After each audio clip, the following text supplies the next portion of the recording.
एक उद्दीपक और एक उद्दीपन।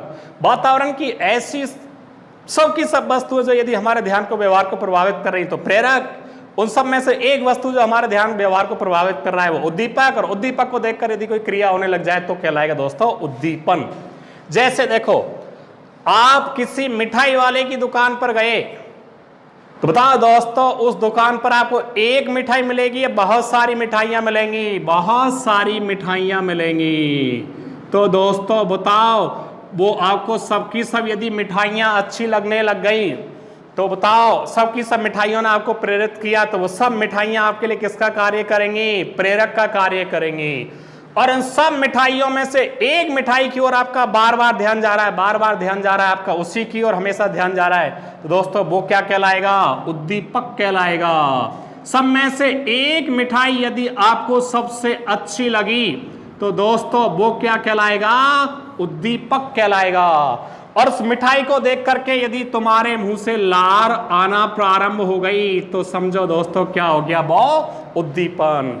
समझना, सबकी सब मिठाइयां यदि आपको बढ़िया लगी तो कहलाएगा प्रेरक, और उन सब मिठाइयों में से एक मिठाई आपको सबसे बढ़िया लगी तो वो कहलाएगा उद्दीपक। और उस मिठाई को देखकर जो आपको सबसे बढ़िया लगी उसको देखकर यदि आपके मुंह से लार आना प्रारंभ हो गई तो दोस्तों कहलाएगा उद्दीपन।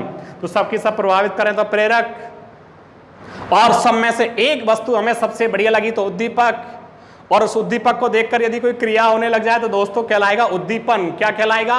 उद्दीपन कहलाएगा। अब इसको थोड़ा और ब्रॉड माइंड से पढ़ें तो मैं आपको बता दूं, जैसे मान लीजिए आप किसी प्रोग्राम फंक्शन में जाते होंगे मैरिज गार्डन में। अब एक बात बताओ, मैरिज गार्डन में बढ़िया बढ़िया कपड़े वोड़े पहन के आप ही जाते हैं, बहुत सारे लोग भी आते हैं, बहुत सारे लोग भी आते हैं।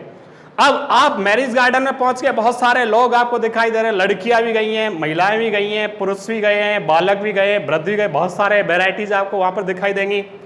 अब उन वेराइटियों में से, उन आदमी महिला पुरुषों में से यदि बहुत सारे आदमी यदि आपको अच्छे लगने लगे तो दोस्तों, यदि बहुत सारे आदमी अच्छे लगे तो वो सब के सब आदमी महिला पुरुष आपके लिए किसका कार्य करेंगे? प्रेरक का कार्य करेंगे। और इन पूरे मैरिज गार्डन में से आपको एक सबसे बढ़िया लगेगा, वो कोई महिला हो सकती है, कोई लड़की हो सकती है, कोई भी हो सकता है दोस्तों। तो जो आपको महिला या लड़की सबसे बढ़िया लगी वो आपके लिए किसका कार्य करेगा? उद्दीपक का कार्य करेगा। और उसको देख करके यदि तुम्हारे भाव परिवर्तन हो जाए तो दोस्तों कहलाएगा उद्दीपन। अब मैरिज गार्डन में आपने उद्दीपक फिक्स कर लिया कि ये उद्दीपक है। अब दोस्तों उद्दीपक चला गया डस्टबिन के पास, तो आप भी क्या करोगे? अपनी प्लेट को उधर ही पटक कर डस्टबिन के पास जाओगे।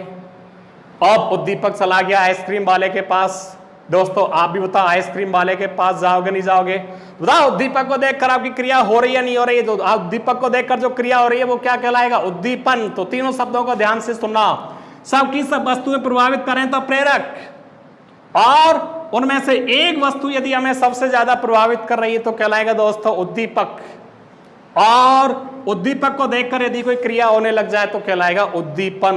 मैं कह दूं शॉर्ट में, संक्षेप में कहूं कि सबकी सब मिठाइयां प्रेरक, सब में से एक मिठाई आपको उद्दीपक का कार्य करेगी, और उस मिठाई को देखकर यदि लार आने लग गई तो समझो वो क्या कहलाएगा? उद्दीपन कहलाएगा। दोस्तों, क्रिया के आधार पर हमारा उद्दीपक दो तरह से दिया जा सकता है, एक तो क्रिया से पहले और एक क्रिया के बाद में या दौरान। मैं ये कह दूं क्रिया के आधार उद्दीपक दो तरह से दिया जा सकता है, क्रिया से पहले भी दिया जा सकता है, क्रिया के दौरान या बाद में भी दिया जा सकता है। दोस्तों, यदि क्रिया से पहले दिया जा रहा है तो उसको बोलेंगे उद्दीपक। क्या कहलाएगा? उद्दीपक। और क्रिया के बाद में या दौरान दिया जा रहा है तो कहलाएगा दोस्तों पुनर्वलन। क्या कहलाएगा? पुनर्वलन। मैं कह दूं क्रिया के आधार पर उद्दीपक दो तरह से दिया जा सकता है, एक तो क्रिया से पहले यदि हमें प्रभावित कर रहा है तो उद्दीपक का कार्य करेगा, और क्रिया के दौरान या बाद में प्रभावित कर रहा है तो दोस्तों पुनर्वलन का कार्य करेगा। जैसे ध्यान से सुनना, मेरे सामने क्लास बैठी हुई है और मैंने उनसे कहा कि छोरो मैं तुम्हारा टेस्ट लूंगा, और टेस्ट में जो भी पहले स्थान पर आएगा मैं इनाम के रूप में ये दूंगा आप लोगों के लिए। तो दोस्तों बताओ क्रिया से पहले मैंने उनको ये बता दिया कि जो टॉप आएगा उसको ये मिलेगा, तो बताओ ये पेन उन बालकों के लिए किसका कार्य करेगा? उद्दीपक का कार्य करेगा, क्योंकि क्रिया से पहले प्रभावित कर लिया उनको। एक मैंने कैसा किया कि एक मैंने टेस्ट ले लिया बालकों का, टेस्ट लेने के बाद में जो पहले नंबर पर आया उसको इनाम में ये दिया। अब बताओ बालकों को क्रिया हो गई, क्रिया के बाद में ये मिला पेन, बताओ ये पेन अब किसका कार्य करेगा? पुनर्वलन का कार्य करेगा। तो क्रिया से पहले यदि प्रभावित करे तो उद्दीपक, और क्रिया के दौरान या बाद में प्रभावित करे तो दोस्तों क्या कहलाएगा? पुनर्वलन कहलाएगा। इसको और थोड़ा व्यवहारिक उदाहरण से समझना।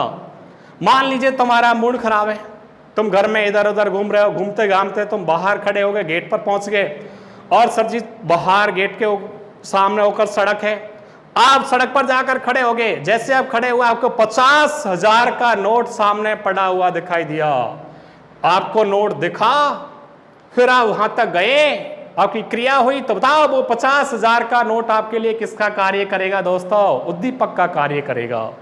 किसका कार्य करेगा? उद्दीपक का, क्योंकि क्रिया से पहले आपको प्रभावित किया उसने, आपको पहले 50,000 का नोट दिखा, फिर वहां तक गए, क्रिया हुई, तब आपने लिया। ऐसी कंडीशन बताओ वो आपके लिए किसका कार्य करेगा? उद्दीपक का कार्य करेगा। सीन नंबर 2, एक आपका मूड खराब है, ऐसे आप घूम रहे, घूमते घामते सड़क पर पहुंचे, कभी इधर इधर इधर इधर घूमते घूमते आपका घूमते घूमते अचानक पैर 50,000 के नोट से टकराया। आपने कहा ओ यार 50,000 का नोट, आपने उठा लिया। बता वो नोट क्रिया के बाद में मिला या पहले क्रिया के दौरान मिला? आपकी क्रिया हो रही थी इधर से इधर घूमने की, उसके बाद में आपको क्या मिला? पुनर्वलन। तो दोस्तों 50,000 का नोट मिला तो वो क्या कहलाएगा? पुनर्वलन। तो क्रिया से पहले यदि प्रभावित करे तो उद्दीपक, और क्रिया के दौरान या बाद में प्रभावित करे तो दोस्तों कहलाएगा पुनर्वलन। एक छोटे से उदाहरण से और थोड़ा और व्यवहारिक क्लियर कर लें इसे। दोस्तों हमारे देश में 2 प्रकार की शादियां होती हैं, एक तो होती है लव मैरिज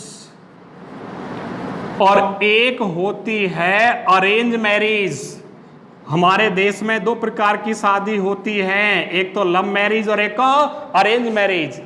दोस्तों लव मैरिज में लव पहले होगा, उद्दीपक पहले होगा, उद्दीपक का चयन पहले हो जाएगा।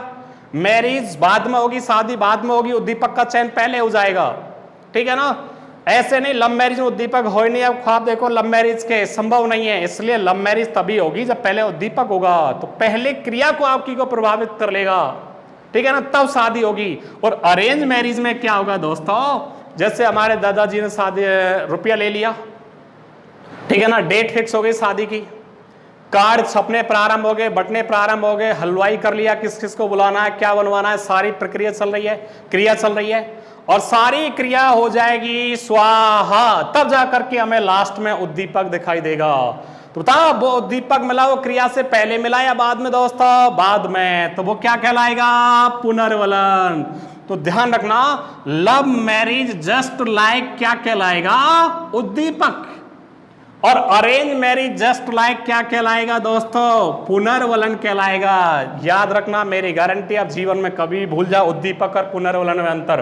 तो उद्दीपक क्रिया से पहले प्रभावित करेगा और पुनर्वलन क्रिया के दौरान या बाद में प्रभावित करेगा। अब उद्दीपक होते हैं हमारे 2 प्रकार के, एक तो होता है उद्दीपक स्वाभाविक। उद्दीपक होते हैं हमारे 2 प्रकार के, एक तो होता है स्वाभाविक उद्दीपक और एक होता है दोस्तों अस्वाभाविक उद्दीपक। ध्यान से सुनना, दोनों में अंतर, एक तो स्वाभाविक उद्दीपक और एक अस्वाभाविक उद्दीपक। स्वाभाविक उद्दीपक में क्रिया होगी ही होगी, जबकि अस्वाभाविक उद्दीपक में क्रिया होती नहीं है लेकिन फिर भी होगी। तो जिसको देख करके क्रिया होने लग जाए, 100% क्रिया होगी, वो कौन सा उद्दीपक कहलाएगा दोस्तों? स्वाभाविक।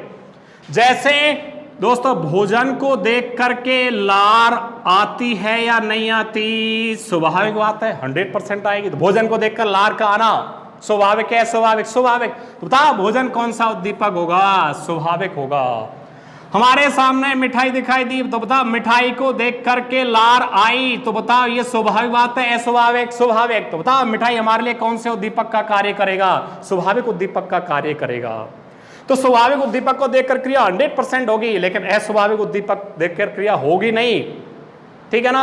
जैसे मान लीजिए मैंने ये बजाया, बताओ इससे किसी के लार आ सकती है क्या? नहीं आ सकती। तो बताओ ये कैसा उद्दीपक है? अस्वाभाविक। लेकिन एक कंडीशन में लार आ सकती है।